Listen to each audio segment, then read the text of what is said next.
চাঁপাইনবাবগঞ্জে তীব্র লোডশেডিংয়ে জনজীবন বিপর্যস্ত হয়ে পড়েছে। জেলা শহর ও গ্রামাঞ্চল, ব্যবসা বাণিজ্য, হাসপাতাল, চিকিৎসা সেবা ও গৃহস্থলীর দৈনন্দিন কার্যক্রমও ব্যাহত হচ্ছে। জেলার বিদ্যুৎ পরিস্থিতি নিয়ে বিস্তারিত জানাতে হরিপুর পোল্ট্রি খামার থেকে সরাসরি যুক্ত হচ্ছেন প্রতিনিধি মোহাম্মদ নাদিম হোসেন। নাদিম, চাঁপাইনবাবগঞ্জে তীব্র লোডশেডিংয়ের ফলে মানুষের দুর্ভোগের অবস্থা সম্পর্কে জানাবেন। আপনাকে ধন্যবাদ। আমি এই মুহূর্তে দাঁড়িয়ে আছি চাঁপাইনবাবগঞ্জের হরিপুর একটি পোল্ট্রি খামারে। আমার পিছনে দেখতে পাবেন দেশের উত্তর পশ্চিমাঞ্চলের এই জেলাটিতে বেশ কয়েকদিন ধরেই প্রচণ্ড দাবদাহের পাশাপাশি চরম আকার ধারণ করেছে বিদ্যুৎ সংকট। দীর্ঘ সময় লোডশেডিংয়ে থাকার কারণে এখানকার পোল্ট্রি খামারগুলো এখন এক ভয়াবহ বিপর্যয়ের মুখে পড়েছে।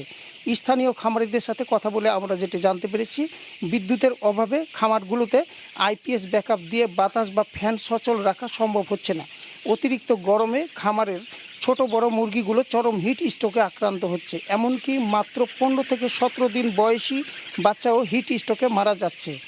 গত 3-4 দিনেই এখানকার খামারগুলোতে কয়েক লক্ষ টাকার লোকসান হয়েছে এবং প্রতিনিয়ত মুরগি মারা পড়ছে। একদিকে যেমন বিদ্যুতের বিকল্প হিসাবে জেনারেটর চালাতে গিয়ে অতিরিক্ত জ্বালানি খরচ বহন করতে হচ্ছে, অন্যদিকে প্রচণ্ড খরতাপে মুরগির গায়ে পানি ছেটানোর জন্য খামারে অতিরিক্ত লোকজন বা কর্মচারী নিয়োগ করতে হচ্ছে। ফলে উৎপাদন খরচ ছাড়িয়ে খামারিরা চরম লোকসানের মুখে পড়েছেন।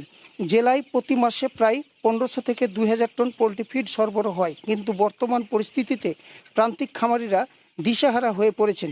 খামারিদের দাবি, দ্রুত বিদ্যুৎ সরবরাহের বিশেষ অগ্রাধিকার বা সরকারি সহায়তা না দেওয়া হলে তবে জেলায় আমিষ ও মাংসের ঘাটতি পূরণে নিয়োজিত এই শিল্প টিকিয়ে রাখা অসম্ভব হয়ে পড়বে।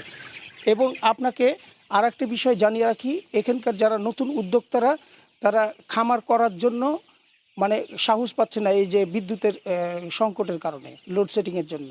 আমার কাছে এই হরিপুর খামার থেকে এই ছিল সর্বশেষ।